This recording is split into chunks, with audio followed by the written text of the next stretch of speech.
Hello बच्चों, कैसे हैं आप लोग। तो पिछले टर्न पे जो हमने पढ़ा था, मैंने दो चार्जेस लिया था और उसको डबल कर दिया था, यानी उनके बीच की डिस्टेंस को भी डबल कर दिया था। और फिर मैंने पूछा था कि फोर्स में रिलेशन क्या होगा। यहाँ पे अगर फोर्स F1 था और यहाँ पे फोर्स F2 था, तो उस टाइम पे मैंने पूछा था फोर्स में क्या रिलेशन होगा। तो उस क्वेश्चंस को मैंने सॉल्व कर लिया था और मैं ये पता चला कि फोर्स दोनों इक्वल होंगे। अगर आप चार्जेस को डबल करते हो और उनके बीच की डिस्टेंस को डबल करते हो, then force will be equal. अब जो नेक्स्ट क्वेश्चन करना है हमें, ठीक है ना। तो मैंने मान लिया कि जो अपना नेक्स्ट क्वेश्चन है, क्वेश्चन तुमसे ये पूछा जा रहा है, find the minimum force. Write down question, find minimum force between two charges placed at a separation of 1 metre. Placed at a separation of 1 metre, ठीक है ना। ये क्वेश्चन है। तो मैंने आप लोगों को ये भी बताया था स्टार्ट के लेक्चर में कि जब भी आपको मिनिमम फोर्स निकालना हो तो यहाँ पे चार्ज नहीं दिया है, तो मिनिमम चार्ज क्या होगा। तो जो मिनिमम चार्ज होता है हमारे पास में, वो अपने को पता आता है कि वो इलेक्ट्रॉन है, ठीक है ना। तो मिनिमम चार्ज क्या है, इलेक्ट्रॉन है। तो मैंने मान लिया कि एक चार्ज यहाँ पे Q1 जो कि E होगा, और यहाँ पे जो चार्ज है Q2 that is also E, and separation दिया है इनके बीच में 1 मीटर। सेपरेशन कितना दिया है Q1 और Q2 के बीच में, 1 मीटर, ठीक है ना। तो दोनों पॉजिटिव चार्ज है या इलेक्ट्रॉन है, तो निगेटिव चार्ज भी मान सकते हो। बट यहाँ पे अपन मैग्नीट्यूड लिख रहे हैं तो कोई प्रॉब्लम नहीं है, मैग्नीट्यूड आप पॉजिटिव के थ्रू दे सकते हो, ठीक है ना। तो अगर दोनों निगेटिव चार्ज लेते हो दोनों, तो ये क्या करेंगे, रिपल करेंगे। अगर पॉजिटिव चार्ज होंगे तो भी रिपल करेंगे, राइट। तो फोर्स का फार्मूला क्या होता है, फोर्स इज गिवन बाई के Q1 Q2 by R square. तो लिख सकते हो आप, Q1 की वैल्यू है E, Q2 की value E and R is 1 का square, then this will become, sorry ये K है not F, so this will become KE square. यानी कि जो फोर्स आया हमारे पास में हो गया KE स्क्वायर। ये क्वेश्चन एक बार नीट में पूछा भी जा चुका है, तो अच्छे से समझो। यहाँ पे मिनिमम फोर्स पूछा गया था, तो इसके लिए मैंने जो चार्जेस यूज़ किया है वो इलेक्ट्रॉन है। एक और छोटा सा क्वेश्चंस करते हैं, जिससे कि जस्ट प्रैक्टिस के लिए है, ऐसे क्वेश्चन पूछे नहीं जाते हैं जो मैं अभी करा रहा हूँ, जस्ट फॉर प्रैक्टिस के लिए। अगर आप CBSE बोर्ड की प्रिपरेशन कर रहे हो तो उसके लिए एक इम्पॉर्टेंट है, तो आप कर सकते हो। सपोज करो कि यहाँ पे एक चार्ज है 2 कूलम और एक चार्ज यहाँ पे रख दिया मैंने 4 कूलम, एंड R की वैल्यू दे रखी, जो सेपरेशन है इनके बीच में वो है 2 मीटर। आपसे पूछा गया है find out the electrostatic force, find electrostatic force. तो बहुत ही आसान सा क्वेश्चन है, तो कर सकते हो उसको। F इक्वल टू कितना होगा, K Q1 Q2 by R square, right. K Q1 Q2 by R square. तो K की वैल्यू पुट कर सकते हो 9 इंटू 10 की पावर 9, और Q1 दिया है 2, Q2 है 4 एंड R है 2 का स्क्वायर। 2 का स्क्वायर 4 होता है, तो 4 से 4 कट जाएगा, 9 2 जा 18, 18 इंटू 10 की पावर 9 न्यूटन। फोर्स की यूनिट न्यूटन होती है। आई थिंक ये क्वेश्चन आप सबको क्लियर होगा, आप नोट कर लो इसको, ठीक है। जो भी क्वेश्चंस मैं करा रहा हूँ सारे क्वेश्चंस आप प्रैक्टिस करो और नोट करो तो ज़्यादा बेनिफिट मिलेगा। अगर आप वीडियो देख के नोट नहीं कर रहे हो तो उसका कुछ फ़ायदा नहीं होता है। तो जो भी क्वेश्चंस कराया जाए आप प्रैक्टिस ज़रूर करो, स्क्रीन पॉज करके नोट करो, तो ज़्यादा आपको बेनिफिट मिलेगा, राइट। अब देखो दूसरा क्वेश्चन, एक हमारे पास में इक्विलैटरल ट्रायंगल है, ठीक है ना। दिस इज इक्विलैटरल ट्रायंगल, और इसके वर्टिसेस पे चार्जेस रखे हुए हैं Q और यहाँ पे भी है Q, और ये इक्विलैटरल ट्रायंगल है। This is a equilateral triangle, right. और इसकी साइड दिया है तुमको A, तो साइड A है तो ये साइड भी A होगी, ये साइड भी A होगी, and this side is also A। और ऑब्वियस सी बात है ये एंगल जो होगा 60 डिग्री होगा। आपसे पूछा गया है कि यहाँ पे फोर्स कितना होगा इस वर्टेक्स पे, या किसी भी वर्टेक्स पे पूछ सकता है, तो मैं इसको चूज कर रहा हूँ कि यहाँ पे फोर्स कितना होगा। अब देखो नंबरिंग कर देता हूँ मैं, इसको 1 मान लेता हूँ, इसको 2 मान लेता हूँ, और इसको 3 मान लेता हूँ। तो force on 3 due to charge 2 क्या इधर पे लगेगा, रिपेल करेगा, क्योंकि दोनों फोर्सेस सेम नेचर के हैं। तो कितना फोर्स हो जाएगा, K Q1 Q2 by R square होता है, तो KQ square by R square, R की वैल्यू दिया A, तो A स्क्वायर। अब ये फोर्स, ये चार्ज, दिस चार्ज इसके ऊपर फोर्स लगाएगा इस डायरेक्शन में, राइट। और ये भी कितना होगा, के Q square by A square, क्योंकि यहाँ पे भी चार्जेस Q1 और Q2 सेम है तो उनका स्क्वायर हो जाएगा, ठीक। अब इनका नेट निकालो, नेट ये आएगा, ये होगा एफ नेट। तुमने वेक्टर में पढ़ा होगा कि अगर दो फोर्सेस हैं, एक F1 है और दूसरा F2 है, और इनके बीच में कुछ एंगल है थीटा, मान लिया F1 F2 के बीच में, तो जो फोर्स होता था net force that is given by F1 square plus F2 square plus 2 times F1 F2 cos theta. ये आपने पैरेललोग्राम लॉ में पढ़ा होगा, ठीक है ना, वेक्टर में तो आपको पढ़ाया गया होगा पैरेललोग्राम लॉ, ठीक है ना। तो ये फार्मूला होता है, बस इसी फार्मूले को मैं यूज़ कर रहा हूँ यहाँ पे, ठीक है ना। तो इसको मान लो तुम F1 है और इसको मान लो F2 है, तो इस फार्मूले में सब्सटीट्यूट कर दो तो क्या मिल जाएगा, एफ नेट जो आपको मिलेगा दैट विल बी के Q square by A square का स्क्वायर, ठीक है ना। यहाँ पे देखो F1 स्क्वायर है plus K Q square by A square का भी स्क्वायर कर दो, F2 का स्क्वायर कर दिया इसका, प्लस 2 टाइम्स, देखिए F1 भी के Q square by A square है, F2 भी के Q square by A square है, तो मल्टीप्लाई करोगे तो यहाँ पे भी हो जाएगा k Q square by A square का square and cos theta. Theta कितना होगा यहाँ पे, ये एंगल जो कि 60 डिग्री है, क्योंकि ये एंगल 60 डिग्री है तो ये भी एंगल 60 डिग्री होगा, तो यहाँ पे लिख सकते हो आप कॉस 60, करेक्ट है, और इन पूरे का स्क्वायर रूट। तो बहुत ध्यान से देखो, कॉस 60 की जो वैल्यू होती है वो कितनी होती है, 1/2, तो 1/2 से कॉस 60 कैंसिल आउट हो जाएगा। कॉस 60 की वैल्यू जैसे आप सब्सटीट्यूट करोगे 1/2, राइट। तो यहाँ पे देखो, यहाँ पे लिखा हुआ है के Q square by A square, यहाँ पे के Q square by A square, यहाँ पे के Q square by A square, और इनका स्क्वायर लगा है, तो आप लिख सकते हो इसको 3 के Q square by A square का स्क्वायर और इसका स्क्वायर रूट, ठीक है ना। तो यहाँ से क्या लिख सकते हैं आप, एफ नेट इक्वल टू क्या, के Q square by A square का स्क्वायर है तो स्क्वायर रूट से स्क्वायर रूट कैंसिल आउट हो जाएगा, तो रूट के बाहर जो मिलेगा आपको दैट विल बी के Q square by A square और बाहर √3 ये बच जाएगा, ठीक है ना। तो आई थिंक ये क्वेश्चन आपको क्लियर होगा कि आपने एफ नेट कैसे निकाला। एफ नेट कितना आ गया यहाँ पे, के Q square by A square √3, ठीक है ना। एक बार इस क्वेश्चन को आप प्रॉपरली नोट कर लो, एक बार समझ लो क्या किया गया है, बहुत ही अच्छा क्वेश्चन, इस टाइप्स के प्रॉब्लम्स पूछे जाते हैं, ठीक है ना। क्लियर है सबको, okay. Now we move next question. देखो नेक्स्ट क्वेश्चन में क्या बोला जा रहा है आपसे, क्वेश्चन है अभी आपको दिया है एक स्क्वायर, एक मैंने स्क्वायर ले लिया ऐसे, और इसके वर्टिसेस पे चार्जेस रख दिया मैंने Q Q एंड Q। ये स्क्वायर है तो स्क्वायर की जो साइड होती है वो सेम होती है, तो लेट्स कॉल कि साइड A है, तो ये साइड भी A होगी, दिस साइड भी A, और ये साइड A और ये साइड भी A हो जाएगी, ठीक है ना। अब समझो, अब तुमसे क्वेश्चन क्या पूछा इन्होंने, क्वेश्चन पूछा कि यहाँ पे फोर्स कितना होगा, ठीक है ना, इस पॉइंट पे इलेक्ट्रोस्टैटिक फोर्स कितना होगा, तो मैंने कहा ठीक है। तो बहुत ध्यान से देखो, नंबरिंग कर लेता हूँ यहाँ पे भी मैं, ये 1 बोल दो, इसको 2 बोल दो, 3 और इसको मैं 4 बोल लेता हूँ। तो फोर्स ऑन यहाँ पे फोर्थ ड्यू टू 1, तो ड्यू टू 1 निकालोगे तो इधर आएगा, इसको लिख देता हूँ फोर्स ऑन 4 ड्यू टू 1, जो कि कितना होगा बेटा, अभी पीछे निकाला था के Q square by A square.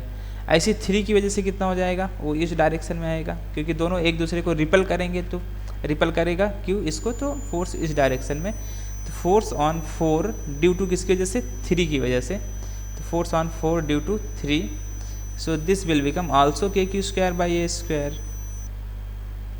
Okay. अभी चार्ज, ये भी चार्ज है तो ये भी फोर्स लगाएगा, तो ये भी फोर्स लगाएगा, तो ये डिस्टेंस मुझे चाहिए, ठीक है ना।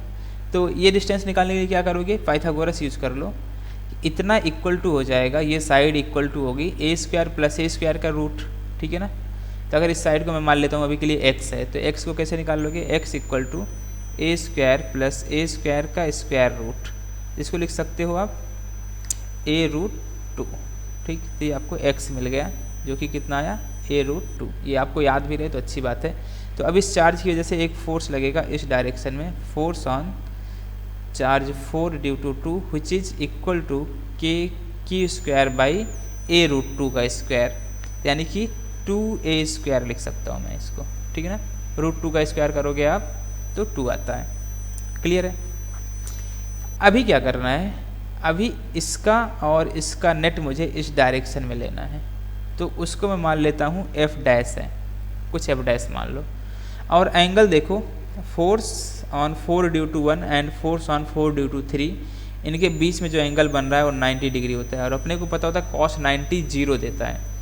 तो फोर्स जो एफ डैश होगा नेट फोर्स, तो उसको लिख सकते हो आप के Q square by A square का square plus K Q square by A square का स्क्वायर रूट। इसके बाद जो भी टर्म लिखे जाते हैं कॉस 90 होकर के जीरो हो जाता है, तो मैं इसको नहीं लिख रहा हूँ। तो ये बन जाएगा आपका K Q square by A square root 2। ये आपके पास में एफ डैश आ गया, राइट। इनको ऐड करोगे तो 2 हो जाएगा, और के Q square by A square square में लिखा था तो स्क्वायर रूट के बाहर आ जाएगा, यहाँ पे आपके बचेगा केवल रूट 2, ठीक। अब ये फोर्स देख रहे हो ना इसी डायरेक्शन में है, और ये वाला फोर्स भी इसी डायरेक्शन में है, के Q square by 2 A square. तो सिंपली जो एफ नेट आप जब लिखोगे तो इन दोनों फोर्स को ऐड कर सकते हो क्लियरली। तो एफ नेट कितना हो जाएगा आपका, एफ नेट इक्वल टू होगा F dash plus force on 4 due to 2। तो एफ नेट लिख लो, अभी कितना बनेगा अपना भैया, एफ डैश बेटा कितना है, एफ डैश है अपने पास में K Q square by A square root 2 plus K Q square upon 2 times A square, right. कुछ कॉमन हो रहा है, हाँ, K Q square by A square common है तो कॉमन ले लेते हैं। तो K Q square by A square common है, तो बचेगा क्या है यहाँ पे बचा रूट 2 प्लस 1/2। तो मैं बोल सकता हूँ कि ये आंसर है, चाहो तो इसको और भी सिंप्लीफाई कर सकते हो, बट कोई ज़रूरी नहीं है, कॉन्सेप्ट समझना है, ठीक है ना। बाकी कैलकुलेशन आपको आता है, यू कैन सिंप्लीफाई इट। तो ये अपना एक प्यारा सा आंसर आ गया यहाँ पे। क्लियर है सबको?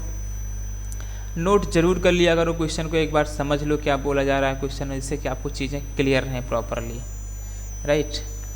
चलो एक और करेंगे। नेक्स्ट क्वेश्चन देखो, नेक्स्ट क्वेश्चन क्या है, अगेन एक स्क्वायर लिया हुआ है, यहाँ पे मैंने एक स्क्वायर ले लिया, और यहाँ पे चार्ज क्यू रखा, यहाँ पे भी चार्ज क्यू रख दिया, यहाँ पे भी चार्ज क्यू रख दिया, और इधर पे भी चार्ज क्यू रख दिया। ये स्क्वायर है और इसकी जो साइड है वो ए है, मतलब साइड आप बोल रहे हो ए है, तो ठीक है, कोई दिक्कत नहीं है। अभी तुमको क्या बोला गया है कि यहाँ पे स्क्वायर के सेंटर पे अगर मैंने एक कोई चार्ज रखा है क्यू, ठीक है ना, तो इस सेंटर पे नेट फोर्स कितना होगा इन चार्जेस की वजह से जो इसके कॉर्नर पे रखे हुए हैं स्क्वायर के, ठीक है ना। तो क्वेश्चन लिख देता हूँ, फाइंड नेट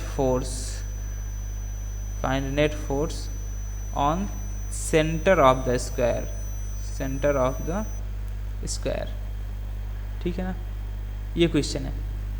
तो स्क्वायर के सेंटर पे अगर नेट फोर्स निकालना है तो बहुत ध्यान से देखो। अभी मैंने डायगोनल निकालना सिखाया था आपको, जो कि आया था a/√2, डायगोनल कितना आया था a√2, तो आधा कितना हो जाएगा a/√2, मतलब कि ये आधी डिस्टेंस होगी a/√2, ठीक है ना। तो सिमिलरली ये भी a/√2 होगी, ठीक है। अच्छा, अगर इस फोर्स को तुम देखो, ये फोर्स अगर इस चार्ज को देखो तुम, ये चार्ज इस पे इधर पे फोर्स लगाएगा, रिपल करेगा, और ये चार्ज इस चार्ज को इधर पे रिपल करेगा, ठीक है ना। इस चार्ज की वजह से जो फोर्स की डायरेक्शन आएगी इधर पे होगी, और इस चार्ज की वजह से जो फोर्स की डायरेक्शन आएगी वो इधर पे होगी, इस चार्ज पर। सिमिलरली ये वाला इसको इधर पे रिपल करेगा, और ये फोर्स इसको इस डायरेक्शन में रिपल करेगा। तो बहुत ध्यान से देखो कि जो फोर्सेस हैं वो एक दूसरे को कैंसिल आउट कर देंगे। अगर फोर्सेस एक दूसरे को कैंसिल आउट कर देंगे तो मैं बोल सकता हूँ कि जो नेट फोर्स होगा सेंटर पे वो हो जाएगा आपका 0। नेट फोर्स कितना हो जाएगा सेंटर पे 0, क्योंकि फोर्सेस एक दूसरे को कैंसिल आउट कर दे रहे हैं। चलो अब इसी क्वेश्चन को थोड़ा सा और अच्छा करते हैं। सपोज करो कि जो तुम्हारा ये चार्ज है इसको मैं कर देता हूँ नेगेटिव, इस चार्ज को क्या कर दूँ मैं नेगेटिव। अब तुमसे पूछा गया है find the force on the centre of the square, तो कैसे करोगे इस क्वेश्चन को, अब समझो। अब एक चीज़ तो क्लियर है कि ये वाला कंपोनेंट तो कैंसिल आउट हो रहा होगा, क्योंकि इस चार्जेस में और इस चार्ज में मैंने कोई चेंजेस नहीं किया, ठीक है ना। इसके अलोंग तो फोर्स 0 होगा, लेकिन क्या इसके अलोंग फोर्स मिलेगा, इस वाले के अलोंग, ठीक है ना। अब इस वाले के अलोंग कैसे निकालोगे, ये चार्ज इसको इधर पे रिपल करेगा और ये इसको अपनी तरफ खींच लेगा, यानी कि जो ये कंपोनेंट था अभी आपका वो इधर पे आ जाएगा। क्लियर है बातें? तो अगर ये इतनी बात समझ गई तो मैं बोल सकता हूँ एक को मैं F1 ले रहा हूँ, एक को F2 ले रहा हूँ। तो F1 कितना लिख सकते हो आप, F1 को लिख देखो के की square by A by root 2 का स्क्वायर, के की square by A by root 2 का स्क्वायर। अच्छा, जब भी आप फोर्स के मैंने डायरेक्शन दिखा दिया है तो मैं निगेटिव साइन यूज नहीं करूँगा, ठीक है ना, क्योंकि मैं मैग्नीट्यूड लिख रहा हूँ। अगर आप वेक्टर फॉर्म यूज़ करते हो तो आपको निगेटिव साइन इंक्लूड करना होता है, वेक्टर जब बताया जाएगा तो आपको समझेगा वहाँ पे। अभी के लिए आप डायरेक्शन से काम चलाओ। तो F2 भी कितना हो जाएगा, के की square by A upon root 2 का स्क्वायर। अब दोनों फोर्सेज आप देख सकते हो सेम डायरेक्शन में है, तो जो F नेट होगा वो सिंपली ऐड हो जाएगा F1 प्लस F2। तो क्या बन जाएगा यहाँ पे, ए रूट 2 का स्क्वायर ऊपर चला जाएगा तो 2 बनेगा, तो ये लिख सकते हैं इसको 2 के की square by A square plus 2 के की स्क्वायर बाई ए स्क्वायर। और इसका जो आंसर आ जाएगा दैट विल बी 4 के की स्क्वायर बाई ए स्क्वायर। ये आपके पास में एफ नेट आया, ठीक है ना। सिमिलरली एक मैं और क्वेश्चन दे रहा हूँ, ठीक है ना। अभी मैंने इस चार्ज को नेगेटिव लिया था, अगर ये चार्ज भी नेगेटिव हो जाए तो नेट फोर्स क्या होगा, ठीक है ना, उसको देखते हैं। अभी तुमने निकाल लिया फोर्स कितना आता है, अगर एक चार्ज पॉजिटिव एक नेगेटिव है तो 4 के की स्क्वायर बाई ए स्क्वायर। तो नेक्स्ट क्वेश्चन देखो, सिमिलर क्वेश्चन है, उसमें कुछ भी नया नहीं करना है, आप खुद से भी ट्राई कर सकते हो, ठीक है ना। स्क्रीन पॉज करो और क्वेश्चन मैं यहाँ पे लिख रहा हूँ उसको क्वेश्चन लिखो और खुद से ट्राई करो। जिसका भी आंसर आता है कमेंट बॉक्स में कमेंट करें मुझे, हाँ मेरा आंसर आ गया था सर, ठीक ना। तो यहाँ पे मान लो एक चार्ज रखा मैंने, एक चार्ज है Q और ये स्क्वायर है, साइड है इसकी है। आपको यहाँ पे बताना है फोर्स कितना होगा, ठीक है ना। तो सिंपल से फंडे हैं, आप खुद से ट्राई करो तो आपकी प्रैक्टिस अच्छी से होगी। मैं बहुत सारे क्वेश्चंस करवाऊंगा, डोंट वरी। बट साथ ही साथ अगर आप मेरा साथ दोगे तो मैं बहुत सारे क्वेश्चंस करवाऊंगा, आपकी कोई बुक पढ़ने की ज़रूरत नहीं होगी, मैं इतनी प्रैक्टिस करा दूंगा, राइट। तो बहुत ध्यान से देखिए, ये चार्ज इस चार्ज को अपनी तरफ खींचेगा ऐसे और ये वाला इसको रिपल करेगा इस तरह से। तो मैं बोल सकता हूँ कि इधर पे एफ नेट तो अभी मैंने निकाला ही था, ठीक है ना। इसको बोल देता हूँ मैं F1 ले लेता हूँ, ठीक है ना। सिमिलरली ये वाला इसको इधर पे रिपल करेगा और ये अपनी तरफ खींच लेगा ऐसे, इसको मैं पूरे को F2 बोल देता हूँ। तो नेट फोर्स जो होगा वो इस डायरेक्शन में आएगा, this is the net force. तो ऑब्वियस सी बात है, जैसे यहाँ पे निकाला था सेम टू सेम वैसे ही लिखना है आपको, ठीक है ना। तो ये कितना हो जाएगा 4 के की स्क्वायर बाई ए स्क्वायर। क्या लिखोगे यहाँ पे 4 के की स्क्वायर बाई ए स्क्वायर और F2 भी कितना हो जाएगा 4 के की स्क्वायर बाई ए स्क्वायर। इस डायरेक्शन में जो F1 F2 है इसका और इसका नेट करके लिखा गया है और इसका नेट करके लिखा गया है, ठीक है ना। मैं नेट फोर्स की बात कर रहा हूँ। और ये एंगल देखो डायगोनल एक दूसरे को 90 डिग्री पे कट करते हैं स्क्वायर के, तो जो एंगल बनता है वो 90 डिग्री बनता है। तो यहाँ से जो एफ नेट निकालोगे that will be equal to square root of F1 का स्क्वायर प्लस F2 का स्क्वायर। तो F1 कितना है 4 के की स्क्वायर बाई ए स्क्वायर, इसका स्क्वायर कर दो, प्लस F2 का स्क्वायर कितना हो जाएगा 4 के की स्क्वायर बाई ए स्क्वायर और फिर इसका स्क्वायर कर दो आप और इनका रूट ले लो, ठीक है ना। और cos 90 तो जीरो होता है तो उसको नहीं लिखा जाता है, राइट। तो कितना हो जाएगा, इसको लिख सकते हो, ये इस दोनों सेम है तो 2 बन जाएगा। तो 4 के की square by A square into root 2, या फिर इसको और अच्छे से लिख दो 4 रूट 2 के की स्क्वायर बाई ए स्क्वायर। ये आपके पास में आंसर है, राइट। आई थिंक ये सबको क्लियर होगा क्वेश्चन, ठीक है बेटा। तो इतना करते हैं आज, मिलते हैं नेक्स्ट टाइम, तब तक के लिए bye bye, take care, have a good day.